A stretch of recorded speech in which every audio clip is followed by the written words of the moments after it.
Ahoy mateys, and welcome to the Dill Pickle Movie Network. I am Dylan Randazzo, and welcome to my 2011 retrospective. If you haven't seen my review for Bridesmaids, check it out in the top right corner. I am doing a 2011 retrospective looking at movies from 10 years ago and seeing how they look in a different light in 2021, seeing how they've held up. Some movies I've never seen before, some movies I'm revisiting for the first time since 2011, or I'm revisiting for the 15th time since 2011. Most of that retrospective can be found on my Letterboxd account, Dylan_Randazzo. Go check it out right now to see reviews for other movies. Source Code, Rise of the Planet of the Apes, Green Lantern, there's a review for that as well. I am watching all these movies because I want to see how they all hold up a decade later, because it's been so long, so much other stuff has come out, but there were some great gems in 2011 and some that were not so great, which we'll talk about in a little bit. But of course, I'm taking a few of those reviews and putting them on my YouTube channel, talking about them to a deeper length, and one of those films is Pirates of the Caribbean on Stranger Tides, the fourth installment of the Pirates franchise. Now, some might be asking, why are you doing a review on Pirates of the Caribbean on Stranger Tides? No one talks about that movie anymore, and I think that's the reason why I wanted to talk about it on this retrospective. Why aren't people discussing this movie as much as the first three Pirates movies, as much as other franchises that have made a lot of money and been made for a lot of money, like the Avengers franchise or like Harry Potter? And I bring up money because 2011 has a very, very important record in the record books, and that is because Pirates of the Caribbean on Stranger Tides has the biggest budget of any movie ever. That's right. More than Avengers, more than Avatar, more than Star Wars, more than Transformers, this has the most money ever put into one single movie. And actually, before 2011, the record was held by Pirates of the Caribbean at World's End. So there's a lot of money being put into these Pirates movies, which honestly surprised me, because if you were to ask me, what movie, Dylan, in 2011 was the most money to produce, the most money to hire all the actors, get all the set pieces, costumes, visual effects, all that jazz, how much money? And I would have said, you know, maybe the Planet of the Apes film cost a lot of money, maybe the Harry Potter, Deathly Hallows Part 2, you know, maybe it was one of the Transformers movies. No, it was Pirates of the Caribbean on Stranger Tides, and that's why I want to talk about this film, because for so much money being put into it, I don't think its legacy has held up that great, and we'll get into at the end whether or not this film truly has held up in 10 years, but I think it's going to be interesting talking about this film specifically because so much money was put into it. As I said, this is the fourth installment to the Pirates franchise. This is the first movie not directed by Gore Verbinski. Gore Verbinski directed the past three Pirates films, Pirates of the Caribbean, The Curse of the Black Pearl, Pirates of the Caribbean, Dead Man's Chest, and Pirates of the Caribbean at World's End. Those movies hold a great piece of my heart from my childhood. I was a big fan of those movies, and some people were lukewarm, especially on the second and third films, and I think a lot of my love has to do with Gore Verbinski and how he treated those films, how he directed those films, and what he brought to those films, which we will talk about in a minute. But it's important to note here that the director for On Stranger Tides was Rob Marshall, who of course was famous for directing Chicago and Nine, two movie musicals, one super successful, one Best Picture. Rob Marshall was known for putting on pretty good spectacle Broadway musical adaptations into movies. So for Rob Marshall to take one of the Pirates films, you know, and have the biggest budget of all time, still of all time, you know, it seemed like a recipe that should work. But as we see with this movie, or at least I saw, I don't think this budget shows. I don't think Rob Marshall's unique vision shows in this film. The film follows Captain Jack Sparrow, played famously, of course, by Johnny Depp, as he's joined by a past lover, Angelica, played by Penelope Cruz, in search for the Fountain of Youth, all the while confronting the famous pirate Blackbeard, played by Ian McShane. This is the first Pirates movie to actually have some sort of source material it is based on that is not the ride at Disney World. You know, the first movie was loosely based on the ride, or at least elements of the ride. The second two films were based as sequels of that first film, kind of also tying in the ride. But this film is actually loosely adapted by the novel On Stranger Tides by Tim Powers. I really don't think this was really a recipe for disaster, because you had Rob Marshall, who is used to directing big spectacles. You have a pretty solid source material on Stranger Tides that people are familiar with, that actually has a story to follow, kind of a roadmap going into the film, and it has the biggest budget of all time. So why didn't it work? I think a lot of it has to do with the budget itself. When you have such a big budget to put into a movie, it should be the best looking movie, it should be the most out of your seat, entertaining thing you've ever seen. Like I said before, this At World's End held the title for the highest budgeted movie of all time, and I think that budget actually shows in the product.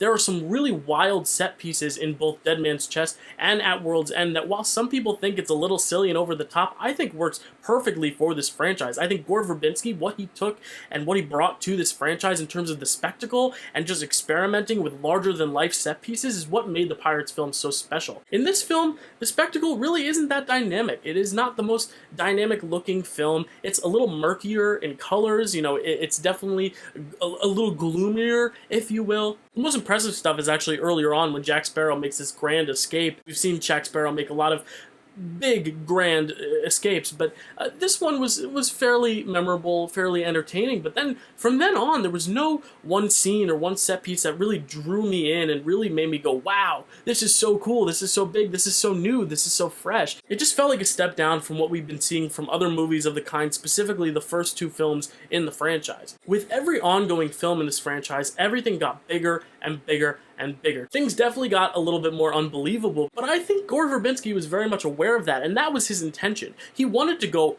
all the way outside the box, because in a movie based on a ride, a ride at Disney World that doesn't really have a story to it, you know, you're taking a ride for the atmosphere and the overall tone, and then you have to make a story around it. You have these larger-than-life characters, especially Jack Sparrow. So I think Gore Verbinski knew what he was doing in going so hard with the vision and really going outside the box to make it as crazy of a spectacle as he could. In that third movie, you have that giant whirlpool scene where everyone's fighting on the ship, it's raining, and then there's a proposal on the ship, and Davy Jones is there with all his tentacles, and there's sword fighting, and there's a Kraken in the second one. I mean, those movies were so larger than life that this movie, I think they almost thought that what the audiences didn't like was how unrealistic it is, and they were trying to course correct that by making a simpler story, something a little duller. But I think what worked in the first three movies was that it was so silly, that it was this stupid Pirates movie that Gore Verbinski had a blast making. It almost felt like Gore Verbinski was just pouring out the toy trunk and had all these little pirates and was doing as many crazy, over-the-top, imaginable things he could with them, and it actually worked. I enjoyed the larger set pieces. I enjoyed that sense of fantasy and escaping from reality and making something that felt,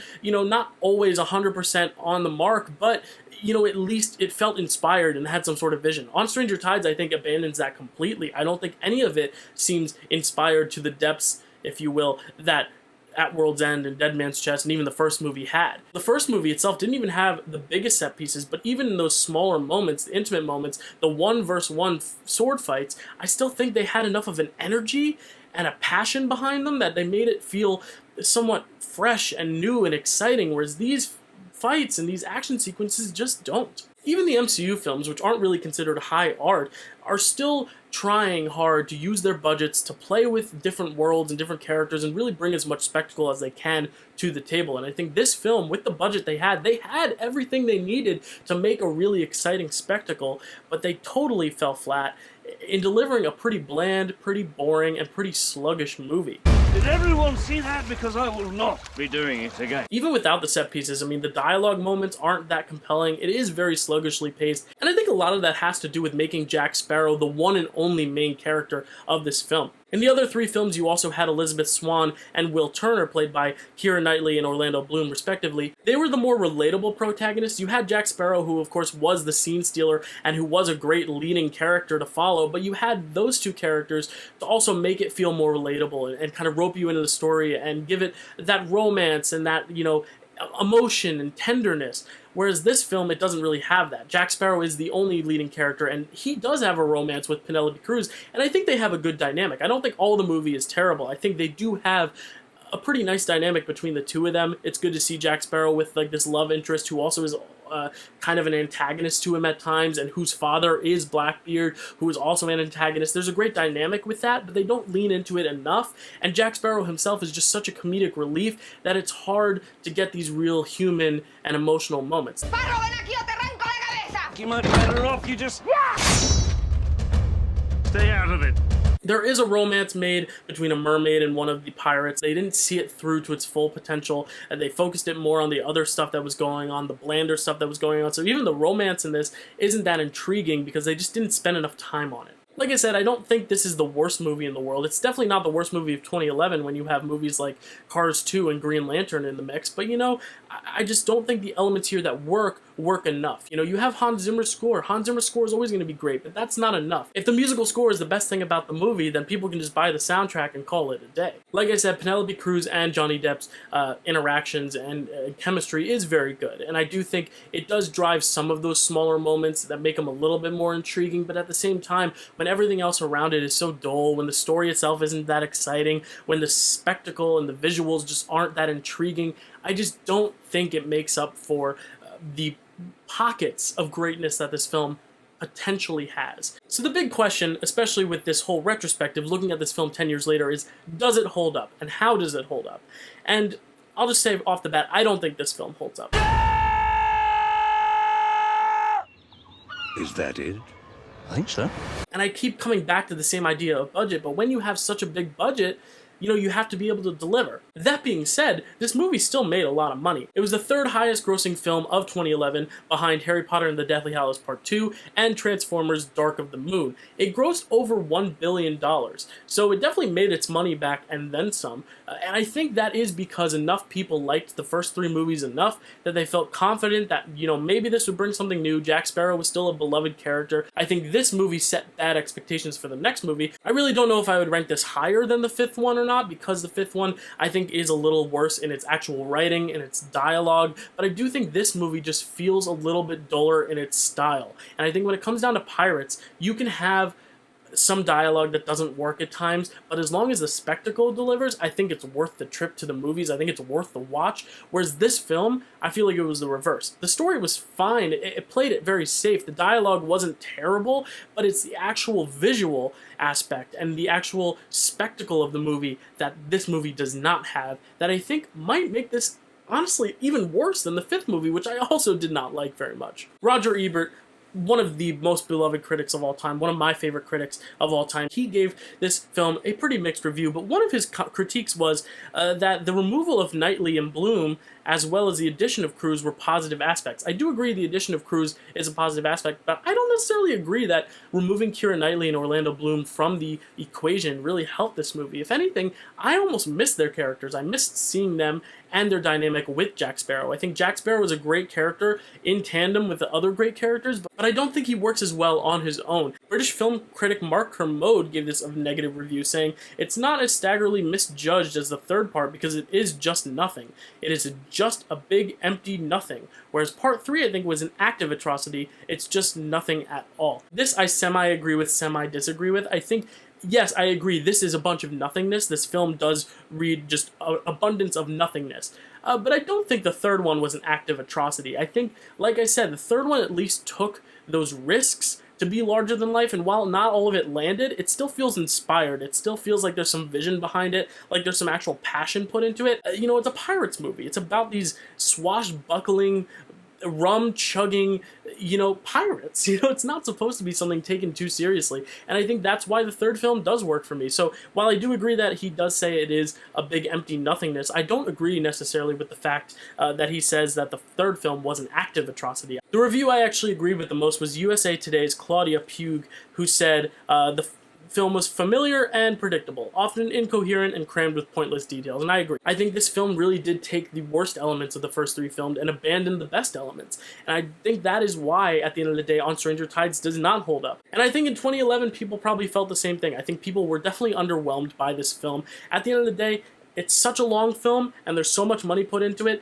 that the fact that the money doesn't really show in the quality of the product is really, really a shame, because you also have so many good blockbusters coming out around this time. You have Rise of the Planet of the Apes. You have 2 MCU movies that were really good, like Thor, Captain America the First Avenger. You have the last Harry Potter movie, which I will do a review for next week, by the way. I know this was a fairly negative review, but I think it was really fun to look back at 2011 and look at what blockbusters looked like in general, because this was before the MCU really hit its stride. We were still in the early parts of Phase 1. You know, this is before the Star Wars sequel trilogy. So many blockbusters have come out since that it's really nice to look at them and see, even now, you know, On Stranger Tides still holds the record for the biggest budget, and it is, I think, one of the least talked about blockbusters of the last decade, despite having all the recipes for success. That was my review of Pirates of the Caribbean: On Stranger Tides. If you like this review, you can like, subscribe, comment down below. As I said, you can find other reviews from 2011 10 years ago, looking at them in 2021. You can check them out on my Letterboxd, Dylan_Randazzo. They're all right there. If you go to my Letterboxd, you can find all those reviews for movies, as I said, like Green Lantern, Rise of the Planet of the Apes,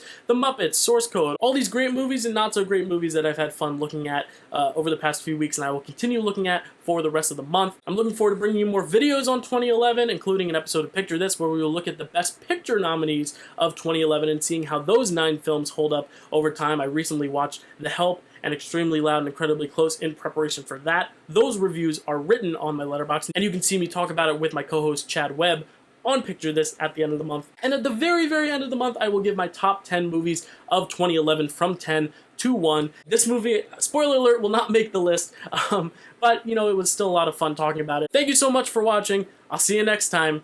Ahoy!